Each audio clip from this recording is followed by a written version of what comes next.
प्रिय छात्र, कैसे हैं आप लोग? उम्मीद करता हूं कि आप लोग ठीक होंगे। फिर से आप लोग का मेरी YouTube channel be fun maths पर स्वागत है। आज आप लोग के लिए लाए हैं क्लास 10 के मैथमेटिक्स चैप्टर नंबर 6, नाम है त्रिभुज के प्रश्नावली 6.1 के क्वेश्चन नंबर 1 को सॉल्व करेंगे। लेकिन सॉल्व करने से पहले ये समझना जरूरी है कि सर्वंग समाकृतियां और समरूप आकृतियां क्या है। तो चलिए शुरू करते हैं। सर्वंसम आकृतियां और आपका हो गया समरूप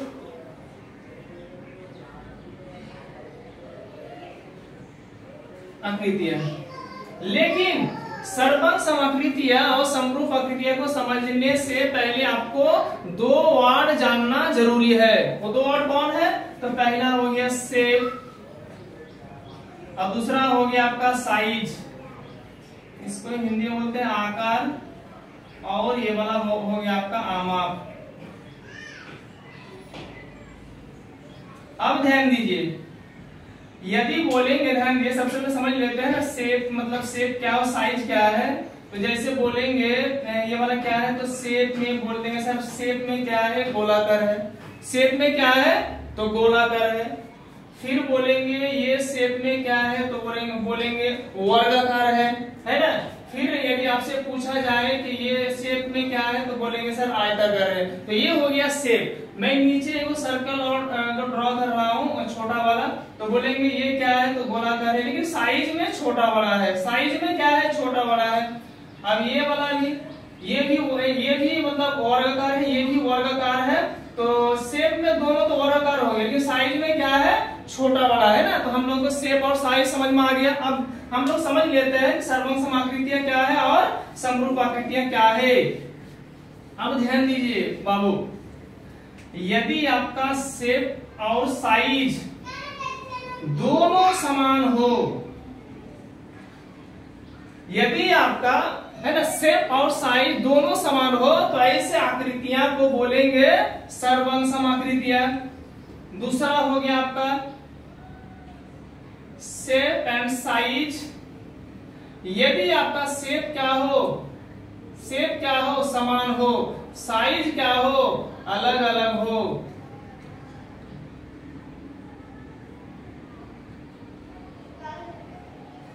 यदि आपका शेप समान हो और साइज अलग अलग हो, तो ऐसी आकृतियां को बोलेंगे हम लोग समरूप आकृतियां।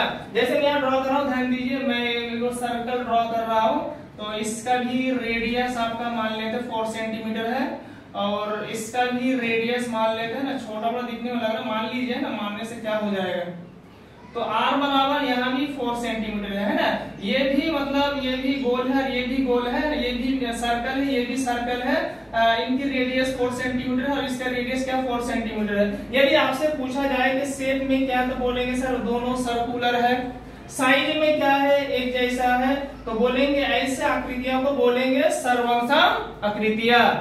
और यदि आपका, देखिए मैं यहाँ पर भी ड्रॉ कर रहा हूँ सर्कल, अब इसका रेडियस मान लेते हैं ना कि 5 सेंटीमीटर है, और इसका रेडियस आपका 2 सेंटीमीटर है। शेप में तो समान है ना, शेप में तो समान है, लेकिन आपका साइज में छोटा बड़ा है, साइज में छोटा बड़ा है। ऐसी आकृतियों को बोलेंगे हम लोग, क्या बोलेंगे, हम लोग बोलेंगे समरूप आकृतियां। आई होप आप लोगों को समझ में आ रहा है। तो चलिए, और तो हम लोग, चलिए एक लाइन होगा, इसका मतलब ये हो गया ना, एक इंपॉर्टेंट लाइन है, स्टार देके लिख रहा हूं ना बाबू यहाँ पर, सभी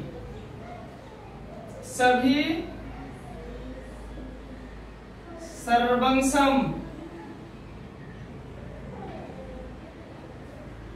आकृतियां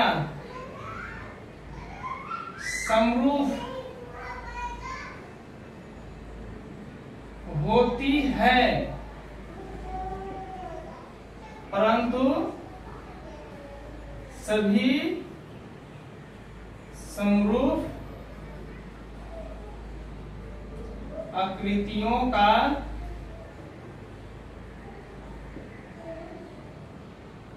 सर्वंसम होना आवश्यक नहीं है। ये इंपॉर्टेंट लाइन है ना, ये मतलब सर्वंसम आकृतियां और समरूप आकृतियां में ये डिफरेंस है ना, कि सभी सर्वंसम आकृतियां समरूप होती है, परंतु सभी समरूप आकृतियों का सर्वंसम होना आवश्यक नहीं है। चलिए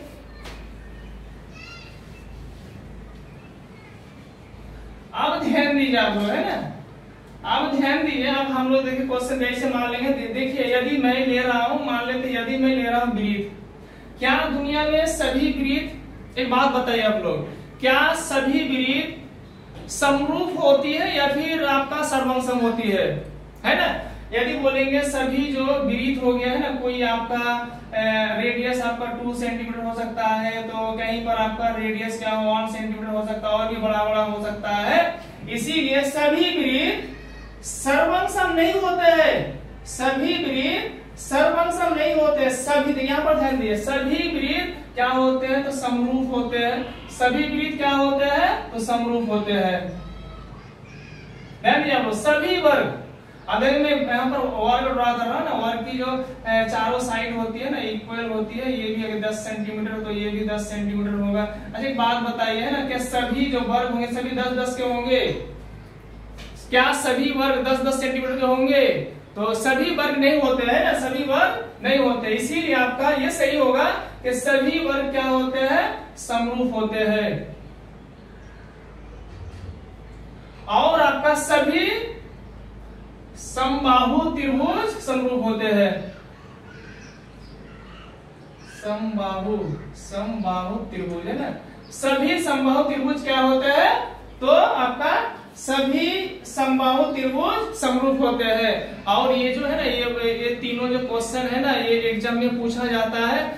मतलब this is very very important है ना, मतलब this is very very important for final exam. आपको ऑब्जेक्टिव में है ना 1 मार्क के लिए पूछा जाता है ना, और 1 मार्क भी इंपॉर्टेंट है ना, ऐसा नहीं कि 1 मार्क इंपॉर्टेंट नहीं है। यदि 100 में से 1 मार्क घटा देंगे तो 99 हो जाएगा, है ना। तो चलिए आप लोग समझ रहे होंगे।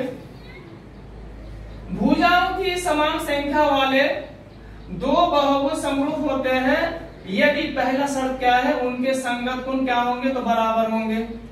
संगत कोण क्या होंगे तो बराबर होंगे। दूसरी बात क्या होती है ना, तथा उनकी संगत भुजाएं क्या होती है, समानुपाती होती है ना, समानुपाती। मैं गलत लिख रहा हूं ना, समानुपाती। तो चलिए आप लोगों को है ना, आई होप कि समझ में आ रहा है कि सर्वंसम और सर्वंसम आकृति और समरूप आकृतियों में क्या डिफरेंस है। तो आपका सभी है ना, सभी जो सर्वंसम आकृतियां होती है वो समरूप होती है, लेकिन ये आवश्यक नहीं है कि सभी समरूप आकृतियों का सर्वंसम होना। तो आप लोगों को समझ में आ रहा है ना। तो चलिए नेक्स्ट क्वेश्चन करते हैं। अब आप लोगों के लिए लाए हैं प्रश्न वाले 6.1 के क्वेश्चन नंबर 3। तो चलिए बिना देरी किए शुरू करते हैं। एक बार क्वेश्चन पढ़ लेते। आकृति में आपको आकृति दिया हुआ, यदि LM जो है वो CB के समांतर है और आपका LN जो है वो CD के समांतर है ना। आपको दिखाना है AM बटे AB और दिखाना है AM बटे AD। आपको ये सिद्ध करना है। चलिए है ना, तो सबसे पहले हम लोग लिख लेंगे दिया क्या है। तो चलिए लिख लीजिए दिया क्या है तो LM जो है वो CD के समांतर है और LN जो है वो CD के समांतर है। सिद्ध क्या करना है, टू प्रूव, सिद्ध करना है आपको AM बटे AB बराबर AM बटे AD। देखिए यहाँ पर लिखा सिद्ध कीजिए कि AM बटे AB बराबर AM बटे है ना AD। तो चलिए प्रमाण करते हैं। देखिए ध्यान दिया ना, प्रमाण करने से पहले सिर्फ आपको है ना सिर्फ एक बात बताना चाहता हूं कि वो है क्या। यदि आपने प्रमेय नंबर 6.1 को सॉल्व कर चुके हैं और समझ भी गए हैं तो ये मैथ आप आसानी से बना सकते हैं।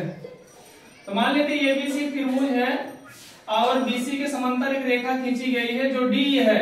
तो यदि आपका डी समांतर बीसी हो तो थेल्स प्रीमियस आप लिख सकते हैं ए डी बटे डी बी, और आप लिख सकते हैं ये ई बटे ईसी। ठीक, तो चलिए इसको मिटाता हूं। अब ध्यान यहाँ पर क्या है, एल एम जो है ना, एल एम जो है वो सीबी के समांतर है।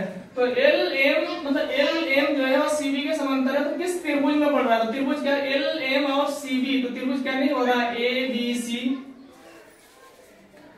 तो त्रिभुज ए बी सी में तो देखिए यहाँ पर ये मतलब क्या है, एल एम जो है वो सीबी के समांतर है, एल एम समांतर सीबी। तो ये क्या है, तो दिया है। तो थेल्स प्रीमिया से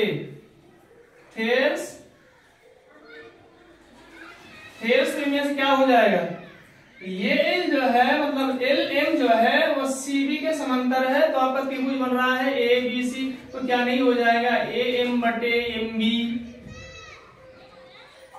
ए एम बटे एम बी बराबर आपका हो जाएगा ए एल बटे एल सी, ए एल बटे एल सी। मैंने इक्वेशन 1 मान लिया है। ठीक, अब आगे देखिए, तथा त्रिभुज तो यहां पर देखिए एल एन जो है वो सीडी के समांतर है, एल एन जो है वो सीडी के समांतर। आप त्रिभुज क्या होगा, ए सी डी बोलिए, ए डी सी बोलिए, जैसे बोलना बोलिए ना, बोल सकते हैं। तो देखिए जब एल एम समांतर सीबी हुआ था तो मैंने ए बी सी त्रिभुज लिया था। अब एल एम समांतर सी डी है तो आपका त्रिभुज क्या होगा, ए सी डी होगा। ठीक, तो चलिए त्रिभुज ए सी डी में क्या है, एल एन, चूंकि एल एन जो है वो सी डी के समांतर है, ये भी क्या है, तो दिया है।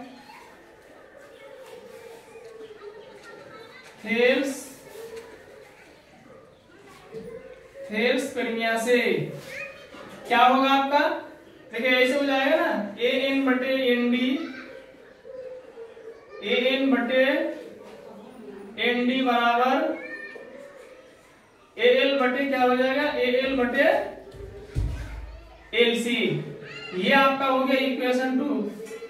आपके पास इक्वेशन 1 और इक्वेशन 2 है ना, सिर्फ ये दोनों इक्वेशन को हम लोग ना समीकरण 1 और 2 से सॉल्व कर लेंगे, है ना। तो चलिए कहाँ लिखो, है ना, यहाँ हो जाएगा लगता है, देखिए यहाँ पर। तो चलिए यहाँ पर लिख रहा हूँ, ध्यान दीजिए। समीकरण 1 तथा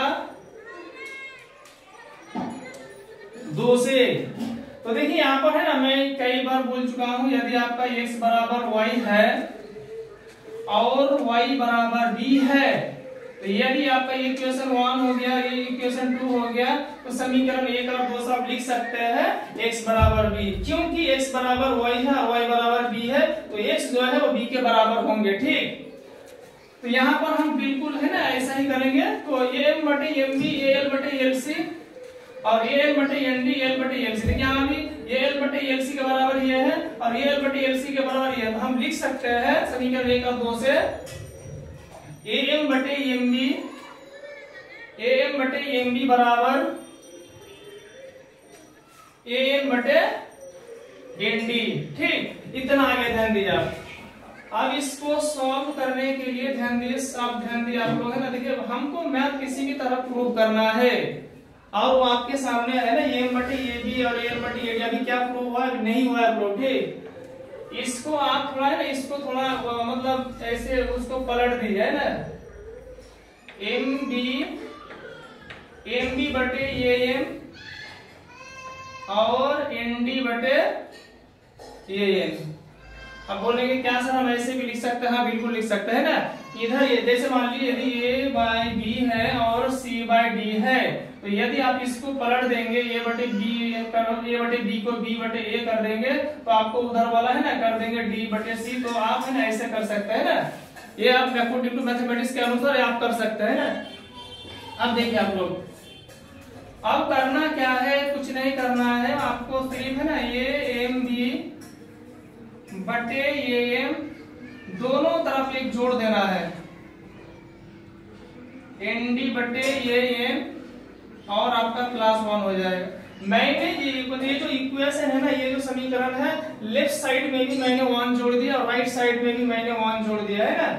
तो ध्यान दीजिए, देखिए मान लीजिए यदि आपका 6/9 है, मान लीजिए पहले से 6/9 है, यदि आप इधर 2 से गुना करेंगे तो है ना, ऊपर करेंगे तो नीचे भी यदि कर देंगे तो कोई फर्क नहीं पड़ेगा, क्योंकि 2 कैंसिल हो जाएगा, 2 क्या कैंसिल हो जाएगा। हमें है ना, हम किसी मतलब AM बटे AB बराबर AM बटे ND आपको है ना ये प्रूव करना है। तो मैंने क्या किया, इसके लिए मैंने है ना दोनों तरफ पहले क्या किया, मैंने पहले तो ये आया था, मैंने इसको पलट दिया, तो उधर भी पलटना पड़ेगा, ठीक। फिर मैंने +1 जोड़ दिया, उधर भी +1 मैंने जोड़ दिया, ठीक।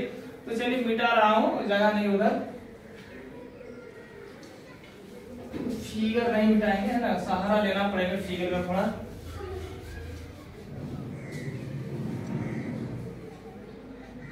हो गया होगा ना, तो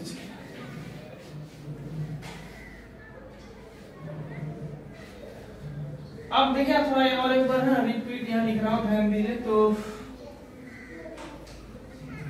MD बटे AM है और मैंने +1 इधर भी जोड़ा, उधर भी जोड़ रहा हूँ। ND बटे क्या है आपका AM। अब ध्यान दिया ना जी, आपको लॉसा लेना पड़ेगा। तो लॉसा ध्यान दीजिए, यदि आपका 6/9 है और कुछ भी एलसीएम क्या होगा, तो है ना 9 एलसीएम हो जाए, क्योंकि नीचे कुछ नहीं तो क्या है, तो 1 हो जाए। 1 और 9 का एलसीएम क्या होता है ना आपका, तो 1 ही होगा। मान लीजिए आपका 6/x है और +1 है, तो एलसीएम क्या होगा, नीचे x है नीचे 1 है, तो x आपका लॉसा हो जाएगा। उसी तरह ध्यान दिया ना, MB बटे AM जो है और यहाँ पर 1 है, तो आपका एलसीएम जो हो जाएगा AM हो जाएगा। देख करना क्या है, AM को AM से है ना हमको डिवाइड करना होता है, तो डिवाइड करेंगे। देखिए ध्यान दीजिए, यहाँ पर 6/6 को डिवाइड करेंगे तो 1 होगा, 9/9 को डिवाइड करेंगे तो 1 होगा। मतलब क्या है, हमको यहाँ सीखने ये मिलता है, यदि सेम संख्या को सेम संख्या से भाग दे देंगे तो क्या होगा आपका, है ना 1 आएगा। लेकिन 0/0 को छोड़ गया है ना, 0/0 को मतलब भाग देंगे तो आपका अनडिफाइंड हो जाएगा, अपरिभाषित हो जाएगा, ठीक। इसको छोड़ के कोई भी सेम संख्या को सेम से भाग देंगे तो 1 होगा। उसी तरह ये M बटे ये M को डिवाइड करेंगे तो आपका क्या होगा, तो 1 होगा, तो 1 बच रहा है। अब ऊपर वाला किससे गुना करना होता है, तो 1 गुना MB, तो क्या होगा आपका, तो MB हो जाएगा। और यहाँ पर नीचे 1 है तो डायरेक्ट है ना, कुछ नहीं है, तो इनटू AM गुना 1, तो क्या हो जाएगा आपका, AM हो जाएगा, ठीक। और यहाँ पर भी बिल्कुल वैसे ये एलसीएम हो जाएगा आपका, ये n कैंसिल, तो क्या बच रहा है ND। अब प्लस है तो प्लस नीचे कुछ ना डायरेक्ट गुना हो जाएगा ना, तो ये n गुना 1 तो आपका हो गया ये, ठीक। अब ध्यान दीजिए यहाँ पर ये MB, देखिए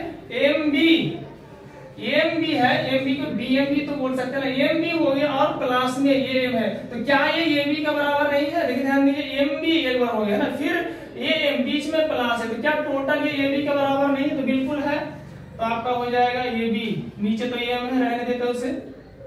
अब ये N फिर क्या है, ये N फिर आपका मैंने क्या है यहाँ पर ND और क्या है ND और AM, तो क्या ये AD के बराबर नहीं हो जाए, तो AD के बराबर हो जाएगा। तो AD बटे है ना, AD बटे आपका क्या हो गया ये N। लेकिन हमें क्या प्रूव करना है, अरे मिटा दिया, क्या प्रूव करना था हमें, प्रूफ हाँ याद आ गया। अब ध्यान दीजिए यहाँ पर AB बटे ये M है, तो इसको कर देंगे AM बटे AB, मैंने इसको पलट दिया, तो इसे भी पलट दीजिए, AD बटे AM, तो हो जाएगा AN बटे AD, तो हो जाएगा आपका हैंस प्रूव्ड।